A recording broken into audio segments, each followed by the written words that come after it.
Shalom Jeshua, amados irmãos, bom dia, a paz do nosso Senhor Jesus a todos. A todos os irmãos, uma mensagem breve, mas muito poderosa. Como sempre, breve para aqueles que amam a Hashem e a palavra dele. Porque quando a gente ama as coisas de Deus, mesmo que demorem 10, 20 minutos, 30 minutos, parece que foram apenas alguns segundos. Então a minha mensagem é sempre para quem tem ouvido, sempre para essas pessoas que estão abertas. E mesmo aqueles que não estão abertos, que Hashem abra o coração para a Torá dele, para a palavra, para a sua maravilhosa vontade, que ela possa existir na vida de vocês, amém? Então, passarei a vós, irmãos, dois significados, dois motivos, dois maravilhosos ensinos, duas instruções que foram me dadas na congregação que frequento e, como sempre, eu gosto de compartilhar para os irmãos, para que a palavra, a semente, se espalhe e podem compartilhar com quem você desejarem essa mensagem. A primeira palavra, instrução é esta. Estamos agora na festa de Purim, a festa de Rainha Esther, a festa bíblica que Jesus celebrou nos evangelhos. Nessa festa de Purim que Jesus celebrou nos evangelhos, é uma festa que nós celebramos a reviravolta, onde o povo de Deus estava para ser destruído, aniquilado por Ramã, mas depois de um jejum de 3 dias de Esther e Mordecai, e o arrependimento do povo de Israel, e todo o clamor, aquilo que lemos, se meu povo, que se chama pelo meu nome, se arrepender, orar e jejuar e se humilhar, e mudar os seus maus caminhos e começar a seguir a minha Torá, minha lei, minha palavra, minha vontade, eu, dos céus, do sétimo céu dos céus, ouvirei e descerei e restaurarei a terra de Israel, a terra deles. Então, restaurei o povo de Israel, porque nós que somos a terra, nós que somos o jardim. E é incrível o que acontece. Na forca que Amã havia feito para colocar e matar Mordecai e todos os judeus, ele e seus 10 filhos são enforcados, uma forca alta de 10 metros. E não vou entrar em detalhes, leiam o livro de Esther e entenderão.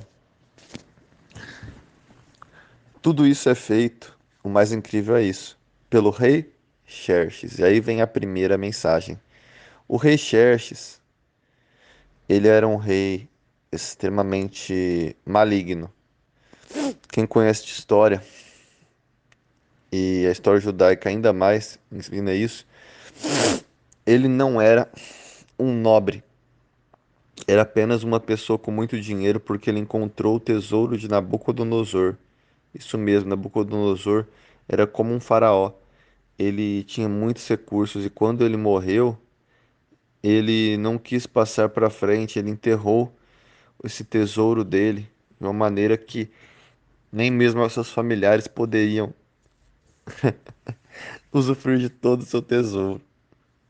Era um faraó mesmo. Não queria que nem mesmo seus filhos fossem reis maiores do que ele, porque ele queria ser o maior rei.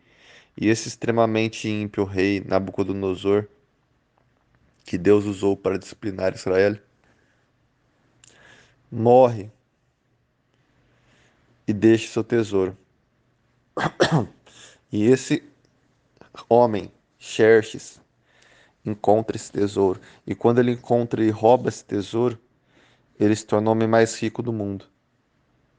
E se tornando o homem mais rico do mundo, agora tem que explicar a história de Ciro. Ciro, que era o rei da Pérsia antes, que foi o rei que destruiu a Babilônia e se tornou, fez o Império Persa se tornar o maior império do mundo na época, unificando todo o Império Medo-Persa e com grande poder e estatura. Ele, que era um homem que era nobre, mas passou por uma luta familiar e Deus protegeu ele, e ele ficou muito tempo na floresta, escondido. Depois ele voltou, depois ele conseguiu tomar o lugar de direito, se tornar o rei da Medo-Pérsia. Ciro, que tinha como conselheiro Daniel, o profeta Daniel, judeu, que ajudou o povo de Israel, que Deus chamou pelo nome, por outro profeta, que disse que Ciro era meu ungido, que Deus que protegeu e ungiu Ciro para fazer uma missão grandiosa como um salvador de Israel. Ciro, o rei da Medo-Pérsia, um gentil, mas que era nobre, que ele pegou e, se assentando no trono, ouvindo conselhos bons de Daniel, ele fez um acordo com Deus. E neste acordo com Deus, ele permitiu que fosse reconstruído o Santo Templo para os judeus e que os judeus tivessem uma vida boa e tranquila. E ainda abençoou Deus em muitas outras formas. E Deus, por isso, permitiu que ele se assentasse no trono da Pérsia. Ciro, este homem, é um homem nobre. Eu vou falar mais dele um pouco depois. Ele morre sem herdeiros. E então Xerxes, que era um homem mau, que era um homem que nós vamos ver no começo do livro de Esther, como ele era mau, vai tomar o governo da Pérsia. E agora, isso tudo que eu estou falando é para dar o ensino que eu vou dar para vocês agora. Vou falar que agora são três, não mais dois, porque tudo isso que eu falei já é um outro ensino. Então, Ciro era um rei honesto, justo e virtuoso, que o Eterno aprovava e disse, chamou que era o seu ungido. Agora, Xerxes, um que nem era nobre, e como ele não era uma pessoa nobre, ele tinha a vontade de se autoafirmar em tudo, porque quando a pessoa ela não é algo, a pessoa ela sabe que ela está em falta, ela não sabe quem ela tem que se afirmar e ela busca o reconhecimento dos outros.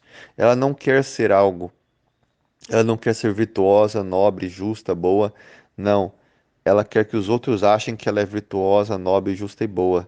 E aí começa os filhos de Satanás, os filhos da mentira. E a nossa sociedade está infestada, inclusive de pessoas assim. Pessoas que, Baruch Hashem, glória a Deus, infelizmente, são uma sociedade de vitrine, de aparências, de redes sociais, que elas querem mostrar que são algo, mas não são. E este era Xerxes. Ele se tornou o rei no lugar de Ciro porque ele era o homem mais rico e ele comprou sua posição. E não contente de comprar sua posição, ele comprou a estabilidade do seu governo. E vê que ele fará uma festa de 6 meses, 180 dias. Isso mesmo, isso está no livro de Esther, no primeiro capítulo, logo nos primeiros versos. É um livro pequeno e aconselho a todos os irmãos lerem. E este rei vai comprar tudo, inclusive o trono. E ele vai fazer o quê? O rei Xerxes, ele vai se casar com Vasti, que era uma descendente direta de Nabucodonosor e tinha sangue real. E através deste casamento ele vai ter, entre aspas, sangue real também. E Vasti era uma mulher muito ímpia, e ela, junto com a mãe e um conselho, vão desfazer tudo de bom que Ciro tinha feito pelo povo de Israel. Por isso que o livro de Esther começa com um tom de lamento. Começa com uma palavra em hebraico que é de você recordar, de você ver essa situação que está de lamento.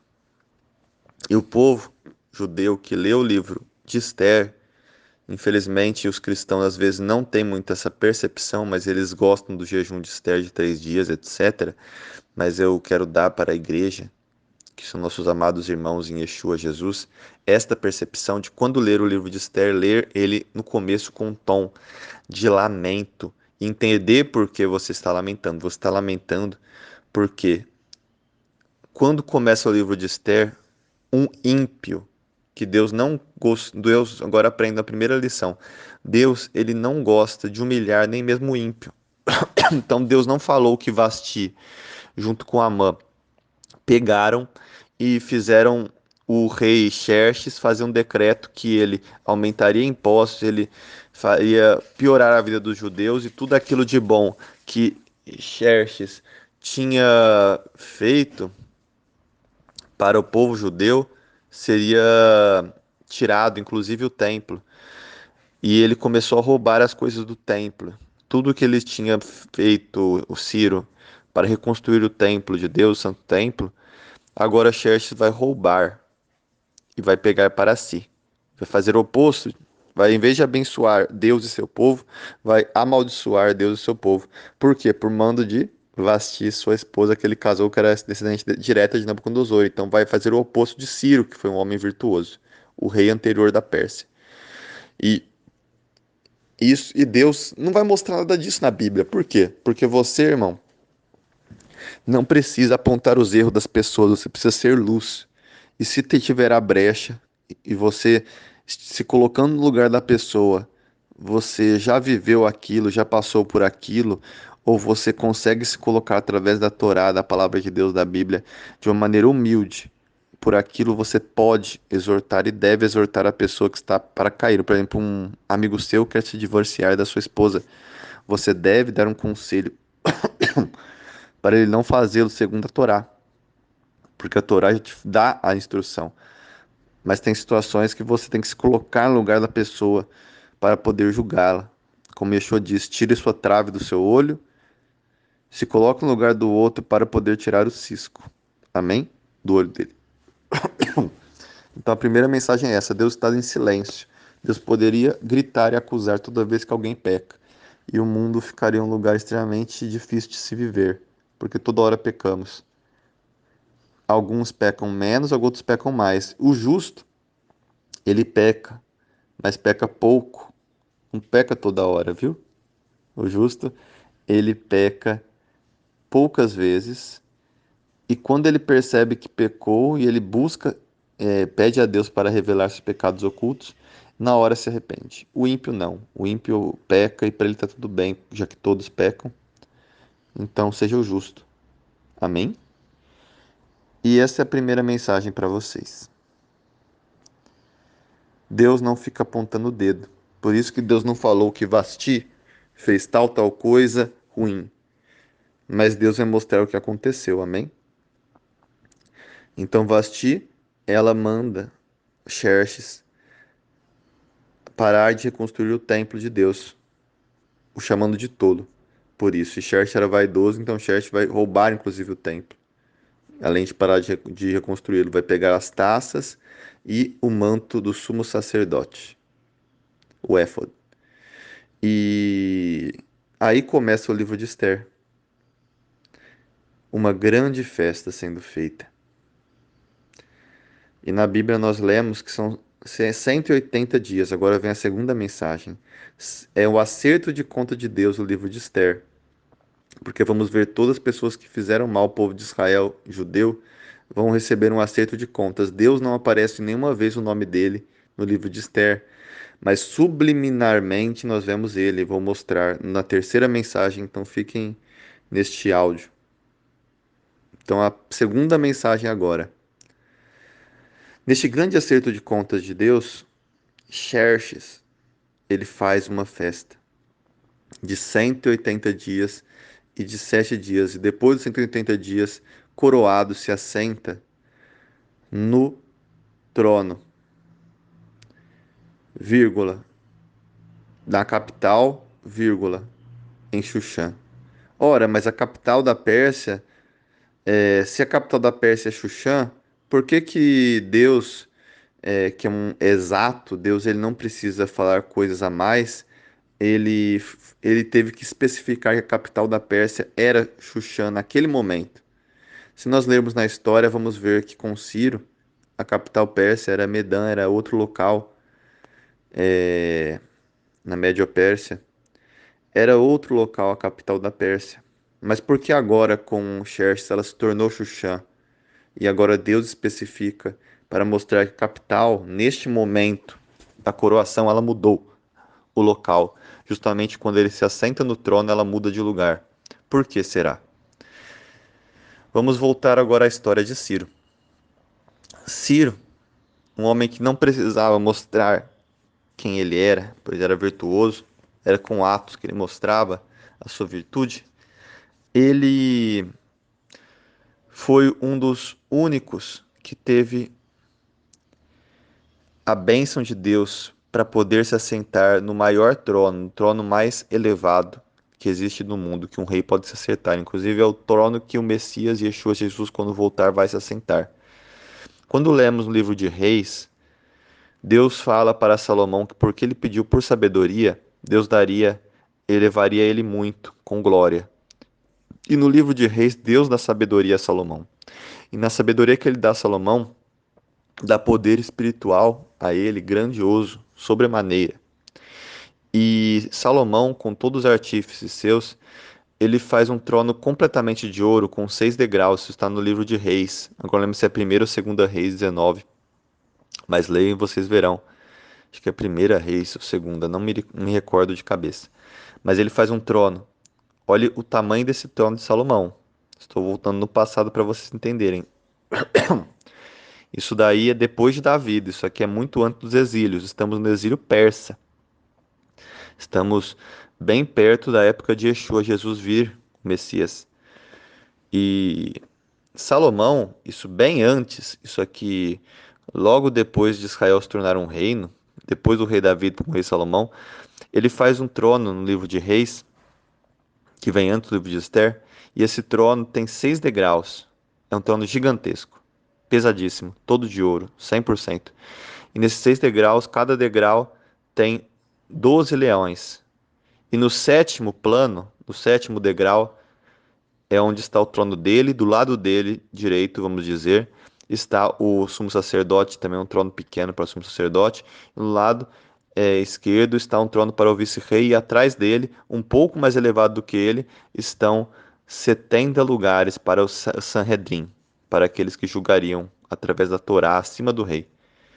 Então, esse trono maravilhoso era onde Salomão se sentava na sua época de glória antes de cair. E Salomão, ele subia nesse trono onde tinham 12 leões em cada um dos degraus e tinha no trono dele tudo de ouro e cheio de pedra preciosa de detalhes maravilhosos. E tinha uma águia, uma pomba com uma águia na sua mão, e essa pomba com a águia na sua mão colocava uma coroa na cabeça dele, porque era o trono era vivo. Era vivo, o Espírito de Deus estava nesse trono, então ele era vivo. E sobre tudo isso, no trono havia uma menorá. Mas não uma menorá como nós conhecemos, uma menorá com 14 braços, 7 de cada lado. E em 7 braços tinha o nome de Davi, tinha o nome de vários reis, de Adão, de Noé, de, de vários justos de Deus, quero dizer. De Abraão, Isaac e Jacó, de Jó, de e de vários outros. Não me recordo de cabeça, mas eram uns 14 braços da menorá, 7 de cada lado. Então era uma menorá dupla, como se você unisse 2 menorás e fizesse uma coisa maravilhosa. Esse candelabro tinha em cima dele um vaso de ouro, tudo de ouro, onde se colocava o azeite para acender essa menorá, e ela ficava pegando fogo continuamente quando Salomão estava lá. Era um fogo muito grande. E isso ficava em cima da cabeça de Salomão, no rei do seu trono. E Salomão se subia degrau por degrau, e ele sentia o peso quando ele colocava as suas vestes de rei e se assentava lá para julgar e para celebrar com o povo de Israel em glória. Imagina ele se assentando lá com o cetro de rei, Salomão, quanta glória ele tinha. E esse trono era vivo, como eu disse, os leões se mexiam e essa pomba com a águia na sua mão girava e a águia voando, ela pousava e colocava a cabeça na cabeça do rei a coroa, mostrando que é Deus que coroa os reis e não os reis que se autocoroam. Somente Ciro pôde se assentar nesse trono, porque Nabucodonosor roubou esse trono de Israel, dos judeus, e depois um faraó roubou também. E por fim os persas, eles pegam esse trono. E Ciro, pegando esse trono, Deus permite que ele se assentasse nesse trono. Esse trono ficava na antiga capital da Pérsia. E agora vai vir a grande mensagem. A capital da Pérsia, que era, se não me engano, Medan, se fala, a forma de se pronunciar, é onde estava esse trono, onde tinham colocado esse trono, porque eles tinham roubado o trono. Porém, apenas os justos reis poderiam se assentar nesse, e Ciro, como tinha um acordo com Deus, Deus o chamou de seu ungido, pôde se sentar nesse trono com glória e foi lá que ele reinou. Nabucodonosor roubou esse trono dos judeus, quando ele roubou também o templo, o santo templo. E neste trono que ele roubou, com todas as cadeiras tudo de ouro, Ciro tentou se assentar uma vez, lá no final do seu reinado, e ele levou uma mordida. Ciro não, perdão. Nabucodonosor tentou se assentar e ele levou uma mordida do leão, que deixou ele incapacitado de entrar em guerra. Um faraó também roubou esse trono depois e levou uma mordida que o deixou tetraplégico e não pôde mais governar.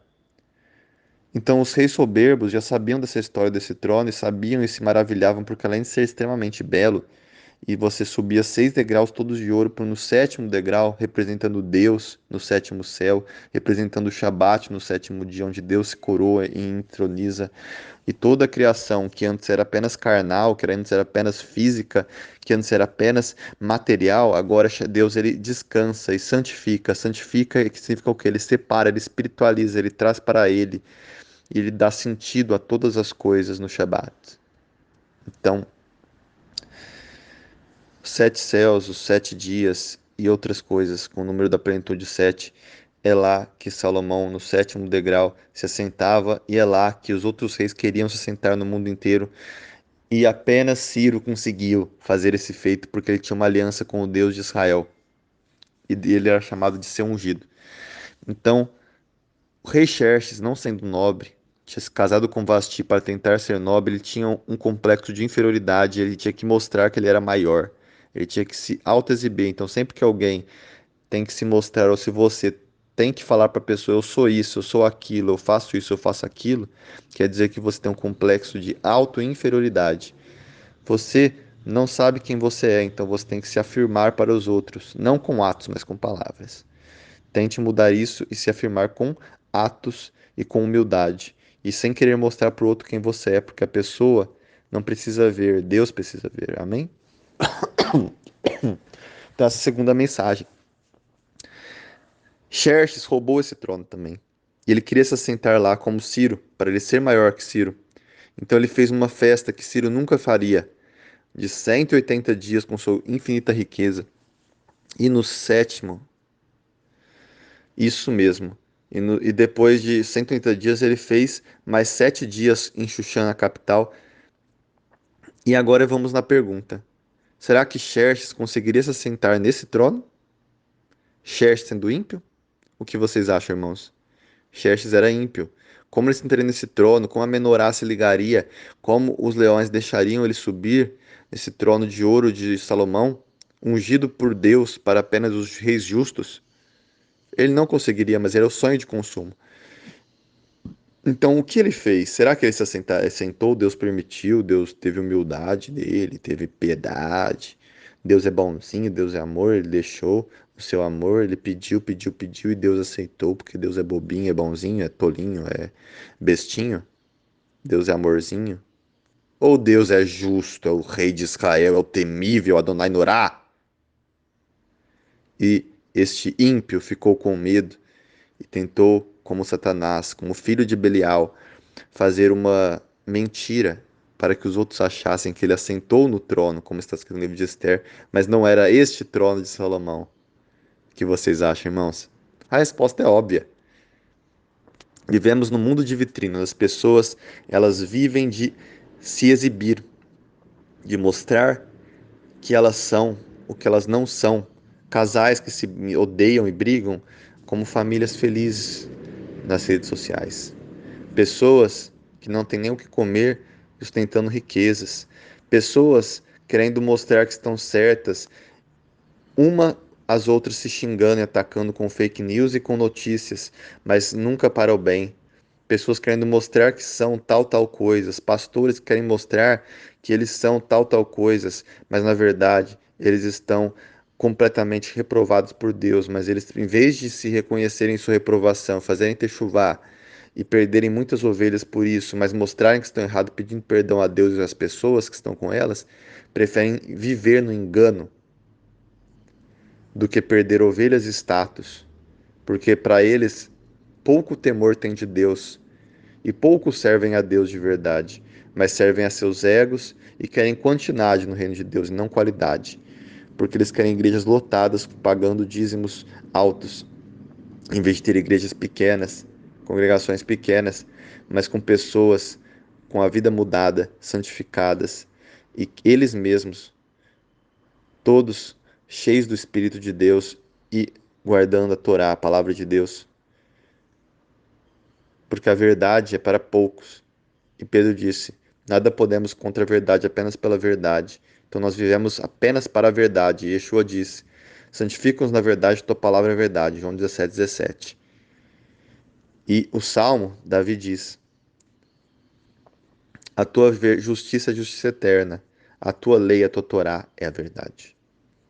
Então nós vivemos pela verdade, pela vontade de Deus, por aquilo que é eterno, não por aquilo que é finito. Por isso, a segunda mensagem é essa: sai da sociedade de vitrine, porque os judeus, e aí que é onde vem toda a condenação dos judeus, estavam nesse banquete de 7 dias, porque agora vem o fato. Por que que Xerxes ele mudou a capital? Por que que ele mudou a capital e se assentou no trono? Que trono que ele se assentou? Será que é o trono de Salomão que eu descrevi?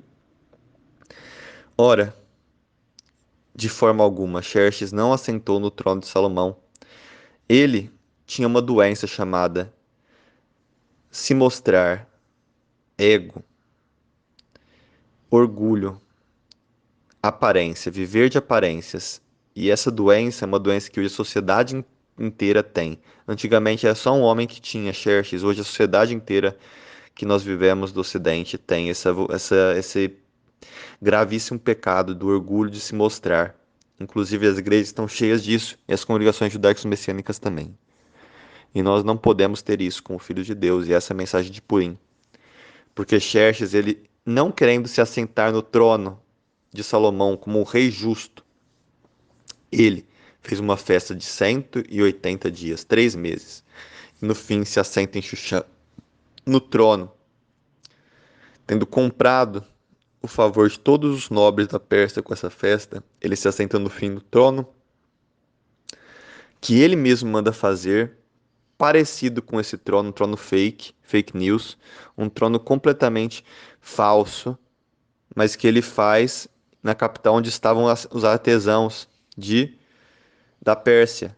Então a capital da Pérsia era Medan, mas ele vai e ele faz nesse outro local, Xuxã, e faz o trono. Porém, quando eles a finalizam, o trono de ouro puro, por um erro deles, era um trono extremamente pesado. Então, esse trono que tinha 6 degraus, com o sétimo em cima, muito parecido, mas não tinha todos os detalhes que Salomão fez. E os reis sabiam que outros reis tinham tentado subir nesse trono e tinham morrido. Esse trono que é feito por os artesãos é um trono falso, é um trono mais pesado. E esse trono eles não conseguem, igual o trono verdadeiro, transportar.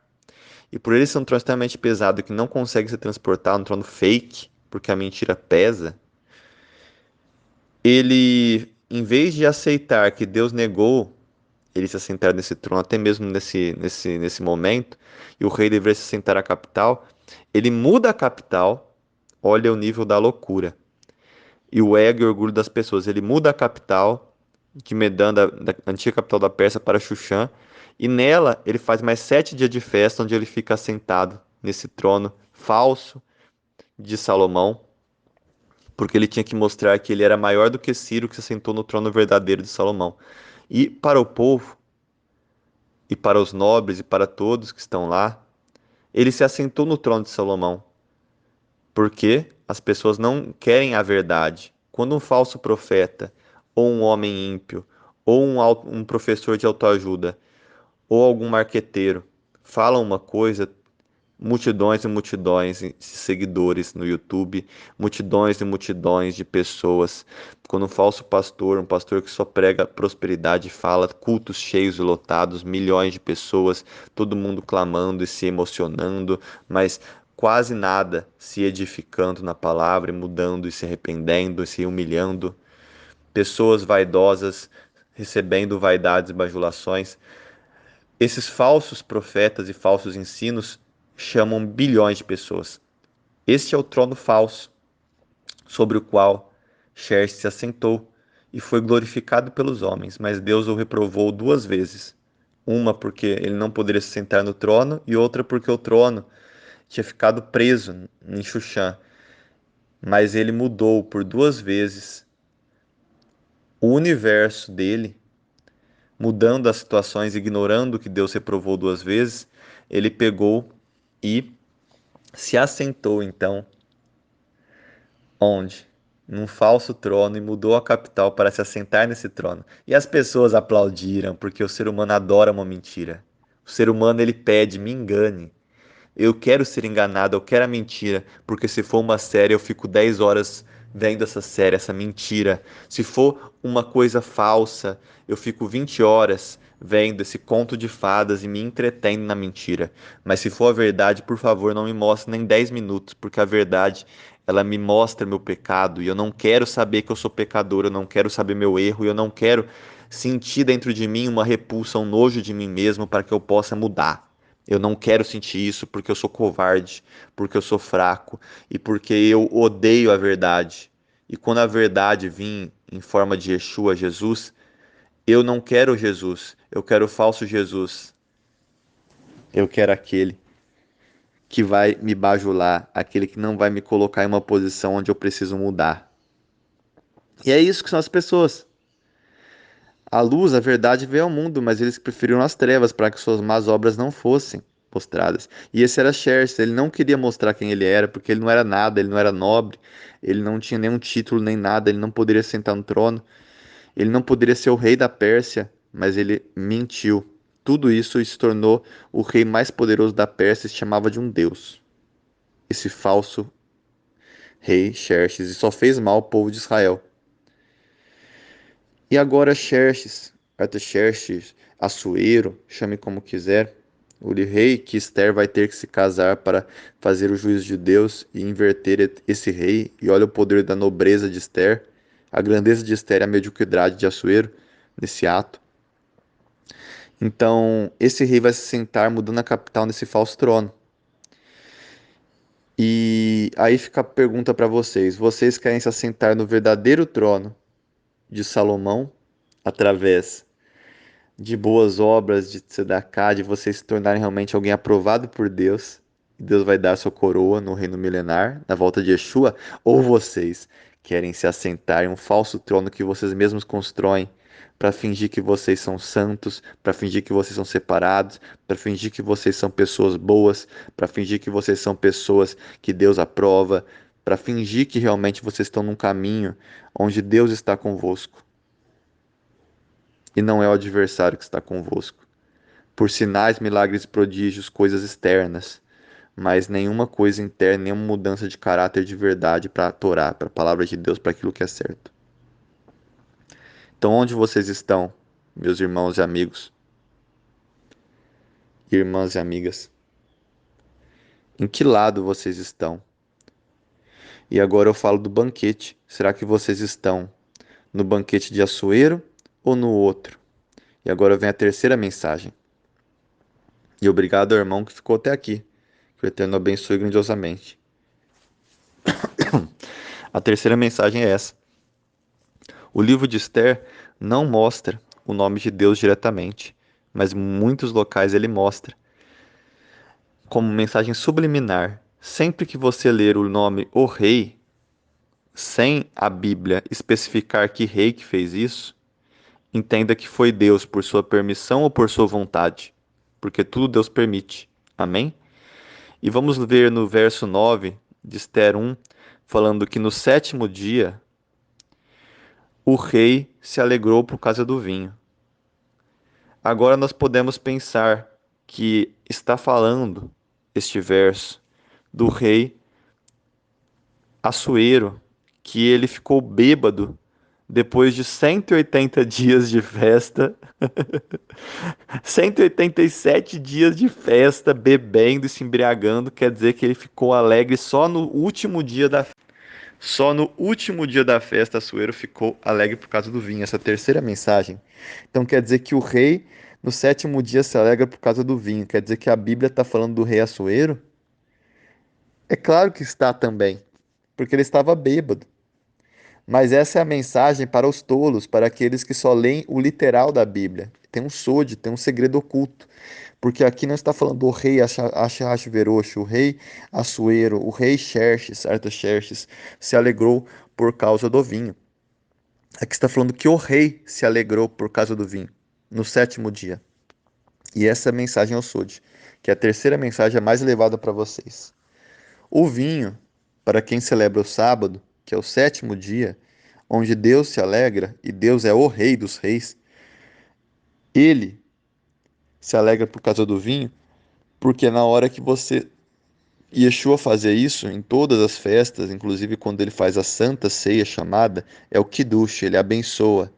E quando você faz Kiddush, você dá a bênção, diz: Bendito és tu, Senhor, Rei de todo o universo, que nos dá o fruto da videira, em nome de Yeshua, amém. Você traz para Deus.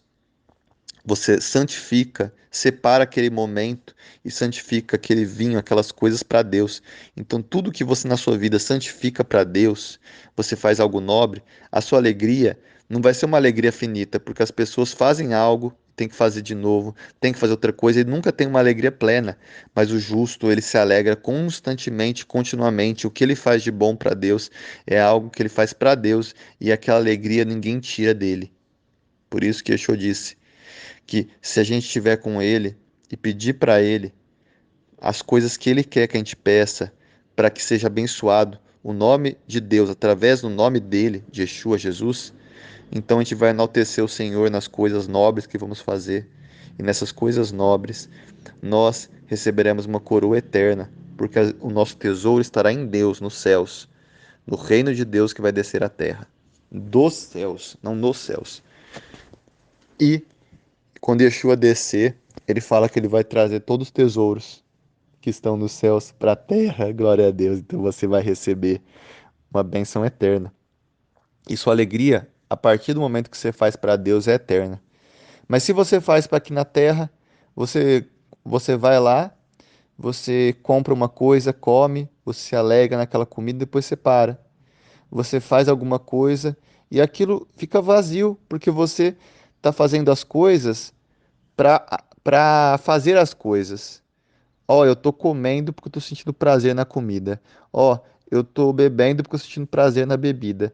Eu tô fazendo tal coisa para passar no concurso, para ganhar mais dinheiro. Eu tô tal coisa, tudo tesouro na terra. Mas Yeshua diz pra gente ter o tesouro nos céus. Eu tô fazendo isso para passar no concurso, para conseguir ganhar mais dinheiro, para abençoar o próximo. Eu tô aqui pegando e tô fazendo isso e tudo estou santificando o nome de Deus. Quando estou comendo para a glória de Deus e estou dizendo para Deus que Ele é bendito por essa comida. Estou agradecendo, estou grato a Deus por essa comida, porque não veio de mim, veio dele. Então você está trazendo para Deus, para o sétimo dia, para onde Deus está. Amém? Onde Deus ele para e vai festejar com a criação, porque o sétimo dia é um dia de festa. da criação, quando Deus para tudo para festejar com seu povo, sua criação.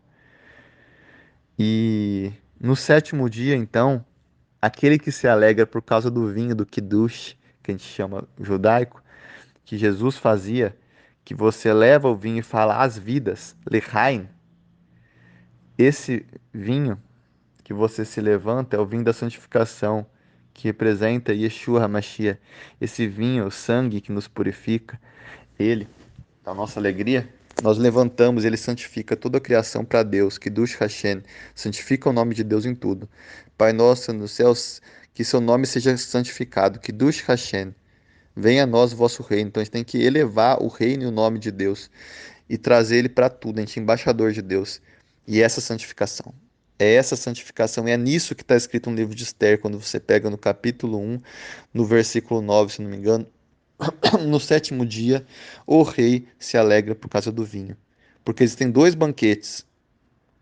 O primeiro é o banquete do rei Xerxes, que é um banquete que já morreu, esse rei Xerxes, não existe mais.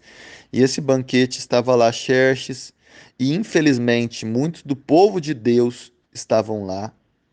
E por isso que vai vir a condenação, por isso que vai vir o rei mau, por isso que vai vir tudo errado, por isso que eles quase vão ser exterminados, porque eles estavam junto com o rei Xerxes. E o rei Xerxes estava, que eu falei lá atrás, vocês lembram que ele roubou, o rei Xerxes, ele roubou o, as vestes sacerdotais, vocês lembram que eu falei?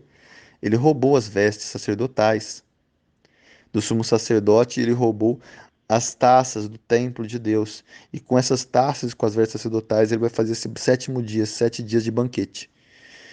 E o rei Xerxes vai vestido da veste do sumo sacerdote, que é uma veste muito bonita, e assentado no falso trono de Salomão, se achando o Deus lá. Porque quem via achava que ele era um Deus. Muito cristão que visse ele lá achava que ele era Jesus. Então, é um representante de Deus, né? Então, olha que coisa poderosa. E o povo de Deus, sentindo-se acolhido e com medo de ser morto, porque se ele fosse nesse banquete, quem não fosse podia ser morto, era passível de morte. O rei estava chamando, e o rei, o que ele fala é ordem. Então o rei Xerxes estava obrigando todo mundo do povo a ir lá nesse banquete para ver a glória dele. E o povo judeu, muitos deles, vão lá. E o povo de Deus muitas vezes vão nas festas, nos banquetes do mundo.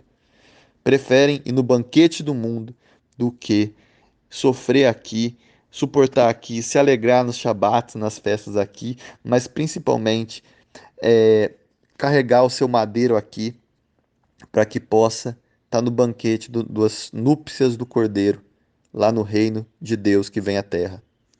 Então as pessoas preferem estar no banquete aqui do que estar no banquete de Deus. E são esses dois banquetes que eu quero dar nessa terceira mensagem para vocês. Existem dois sétimos dias. O dia para o sétimo dia, o sábado para o mundo, é um dia qualquer. O mundo está trabalhando, fazendo tudo, está se matando, está errando, está fazendo tudo igual. Mas tem os povos de Deus que está festejando, porque o sábado não é só um dia de descanso, é um dia de festa, um dia de alegria. E esse sétimo dia, o sábado, que é um dia de festa e de alegria, é um dia onde nós fazemos Kiddush Hashem, santificamos o nome de Deus, porque o sétimo dia Deus descansou e o santificou, isto é, separou dos demais dias. E nós separamos junto com Deus. E como é que você separa o sétimo dia? Você levanta o cálice do vinho e diz Lehaim as vidas.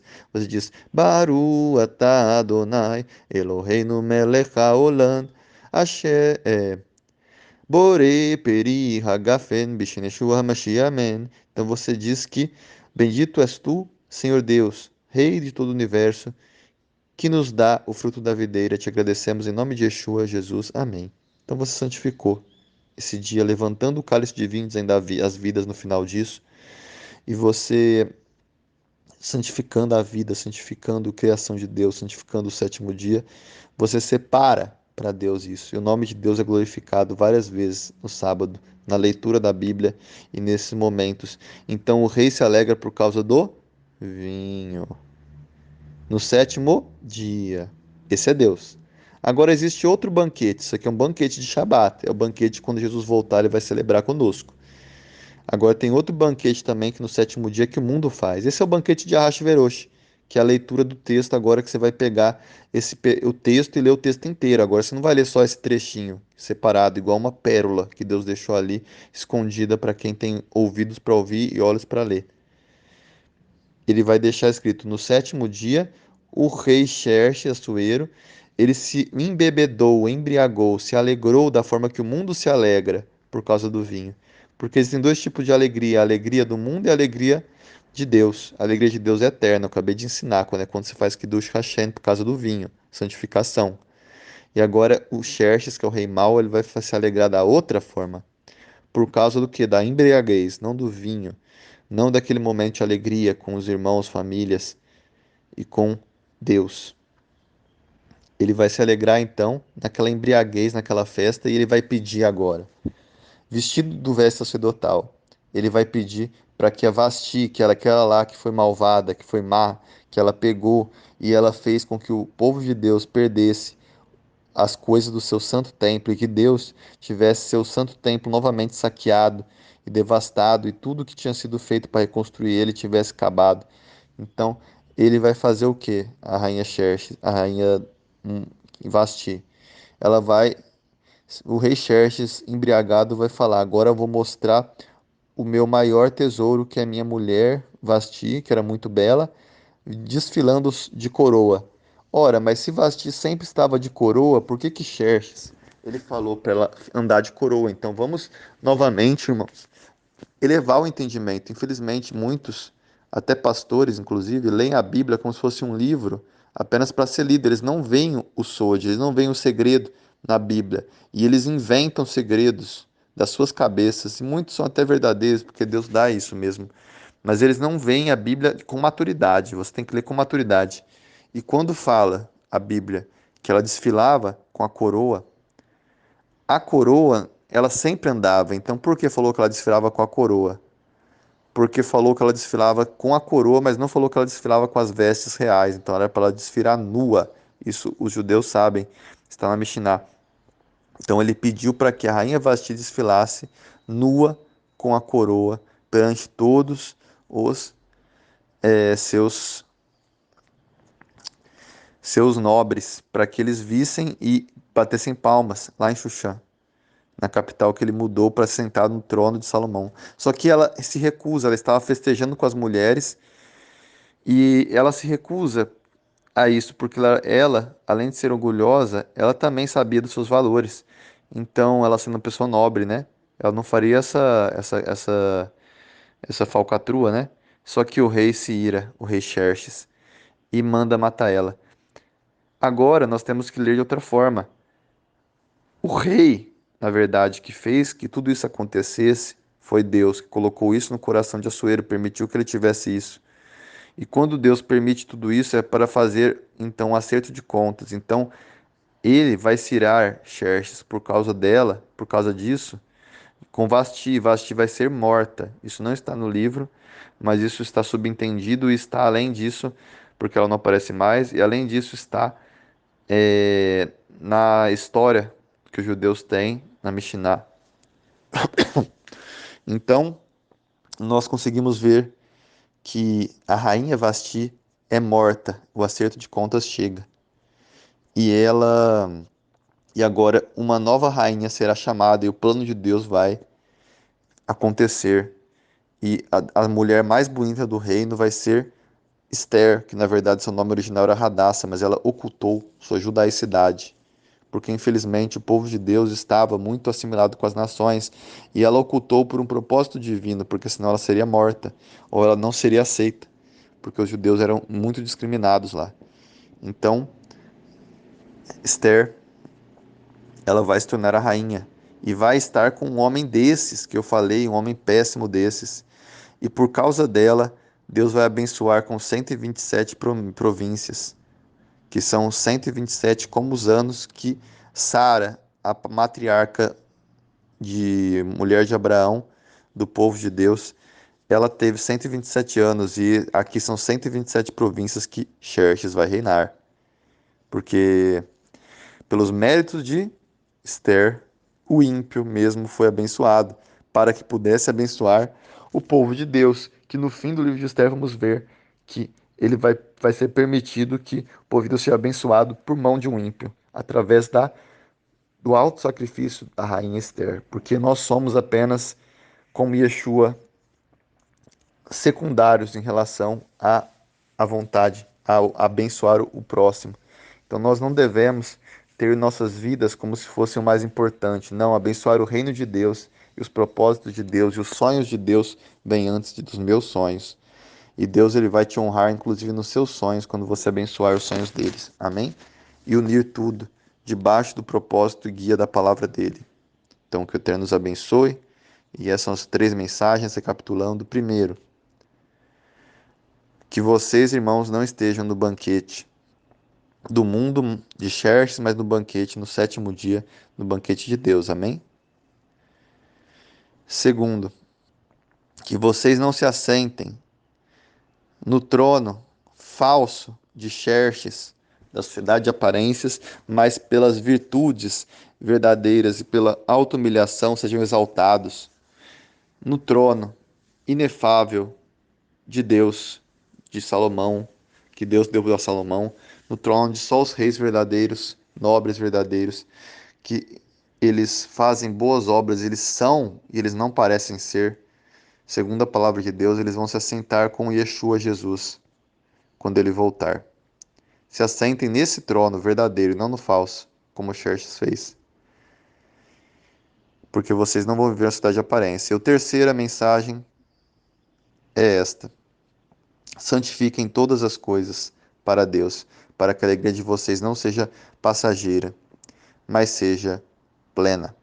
Para que a alegria de vocês não dure apenas alguns minutos, horas, dias, meses, anos, mas dure toda a eternidade.